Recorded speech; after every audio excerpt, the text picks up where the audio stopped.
the 90s was... Nick was born.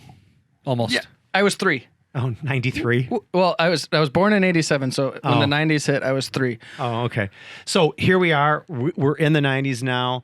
And what I remember distinctly is the full and final transitions from manual equipment into CNC equipment. And that was not, my dad tasked that responsibility and accountability on me. So think about it. Here's a family-owned business. I'm worried about nepotism. My dad tasks me with the responsibility to pull in CNC equipment. So here I am out at the machine against, here's the one CNC machine in the shop, and here's all these other guys running Bridgeports and lathes, and I'm trying to show them up. It was like your job to get to that next revolution that we just talked about, right? Exactly. I mean, to get to that computer numerical control. So Was that the Fidels that you just sold It off? was. Not that one, but the last of our Fidels just got sold yesterday. So I could not go out in the shop and program any machine anymore after that. I could still do a Fidel, but anyway. And then two was this was a bad thing too. It's always the personal stuff. So, my parents were divorced. And my dad had a girlfriend that he had been with for quite a long time, and they were talking about getting married. What do you know? So all I thought in my head was, I'm going to be reporting to her one day. I'm working my ass off at this business. I'm not calling her mom.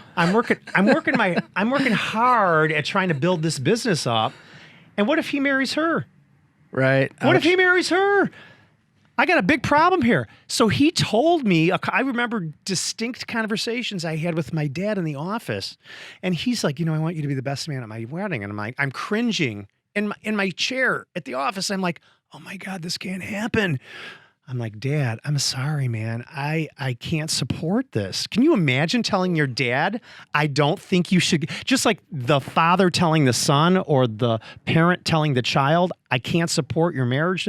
I'm telling my dad, I don't support the marriage to this woman that he's been dating for quite a while, right? Well, I know my dad and I had a conversation where, we're talking about succession planning, and we're kind of going through steps. And my parents, first of all, my parents are like two of those madly in love people. Never say never. Never say never. No, it's never. It will never happen. But, okay. But like they're the two of the most madly in love people like that I know, and they almost they're kind of annoyingly don't even want to be separated from each other physically, which gets kind of annoying when I want my mom to watch my kids. But anyway, but my dad told me one day, he was like, if I die and I get remarried, don't worry, I'm going to set this up so that you don't have to worry about if your mom wants to get remarried someday and because I pass away. We're going to make sure that there's no conflicts as far as that goes. So my dad was able to have that foresight and say,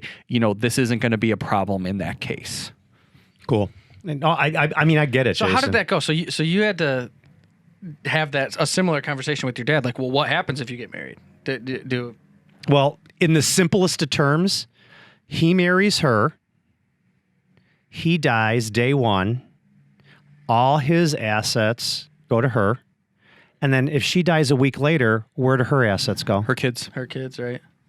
Ouch. When I drew a diagram. We're visual people, right? Machinists are very visual. I drew a diagram, and when I did that, it all made sense to my dad. And that's what I did. Because and he never married her, right? He never married her. Never married her. And I'm a happier person for that. That's all I'm going to say. I don't want to get into the thing. Anyway, into the 90s. I thought we were digging up the dirt, Jim. Dig up the dirt, buddy. That's enough dirt for right now. We don't want to dig that deep? Yeah, we don't want to go that deep. Okay. But I'm sure the metalworking nation has been through this before, and I just want you to know that it's so relatable, and that there's other people that have gone through this too. Well, and I think that the lesson that can be drawn out of this is that you need to have foresight. You need to think through the scenarios, and you need to speak up. You need to be courageous enough to speak up and say, and you need to speak up in a way that you're not attacking the person. Right. You're just saying, I am concerned that this scenario might happen. And you're not even attacking your dad's girlfriend at that point. No. Because it wouldn't be her Yeah, fault. the diagram was a good way to make it really Right. objective. Right. Yeah. So yeah, this could happen, and I'm concerned about this, and this isn't right. And you made it, very clear in a way that was easy to understand. what were you doing in the 90s, Jason? I was in high school and college. When did so you first start here? I was not thinking about manufacturing at all during the 90s. So like when I studied engineering at Washington University in St. Louis, and I was planning on being a chemical engineer, and then I realized I didn't want to be a chemical engineer after I did an internship, and I was interviewing with like business consulting firms, and I was also interviewing with McMaster CARR, who's now one of our competitors. I still didn't know what my dad did, and that was when my uncle decided he wanted to retire, my dad's partner, and my dad called me up at college and he was like, "Hey, what do you think about coming in the family business?" And I was like, "Oh, okay." I guess, I never even knew what he did. So you got that first That's call somewhere in funny. the 90s, probably. somewhere in 1997. Yeah. Cool.